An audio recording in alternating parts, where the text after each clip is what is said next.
আজকে আমাদের একটা ভিডিও শ্যুট করার ছিল, আর সেটা করতে গিয়ে যেসব ঘটনা ঘটেছে সেগুলোই তোমাদের সাথে শেয়ার করব। আজ সকাল থেকে প্রচন্ড ব্যস্ত ছিলাম, কারণ আমার ঘরের অবস্থা এক্স্যাক্টলি এইরকম ছিল, যেটাকে দেখেই ইরিটেট লাগছিল। আমি একদিন বাড়ি ছিলাম না, আর ঘরের অবস্থা এইরকম ভাবা যায়। জায়গাটাকে পরিষ্কার করলাম, এরই মধ্যে আমার বান্ধবী ঢুকেছে, যার সাথে আজকে আমার ভিডিও শ্যুট ছিল, আর সাথে করে নিয়ে এসেছিল আমার বার্থডে গিফটটা, যেটা ও আমাকে বললো এক্ষুনি খুলতে হবে, আমি দেখতে চাই তোর কেমন পছন্দ হয়েছে। গিফটটা খোলা মাত্রই দুজনে হাসতে হাসতে পুরো পাগল, কারণ ও যেটা আমাকে গিফট করেছিল সেটা জাস্ট আমি এক সপ্তাহে কিনেছি, তাই সেটা ও রিটার্ন করে দেয়। আর আজকে আমাদের বাড়িতে এসেছিল দোলা। আমি রোহিদির বাড়িতে এসেছি, রোহিদি বলেছে এটা প্রমোশন করে দিতে।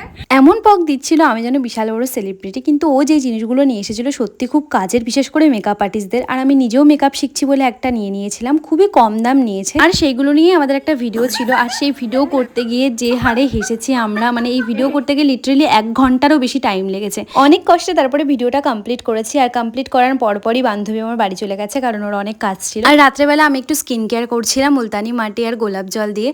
অনেক দিন কিছুই দেওয়া হয় না স্কিনে, তাই একটু কেয়ার করছিলাম। আর ঘুমাতে যাওয়ার আগে টোনার ইউজ করলাম। আর রাত্রেবেলা আমি সবসময় চুল বেঁধে ঘুমাই, যাতে চুলগুলো না ছিঁড়ে ছিঁড়ে যায়। আজ এভাবেই কেটে গেল দিনটা। তোমাদের ভিডিওটা কেমন লাগলো অবশ্যই জানিও। চলো তাহলে দেখা হচ্ছে নেক্সট ভিডিওতে। Thank you for watching.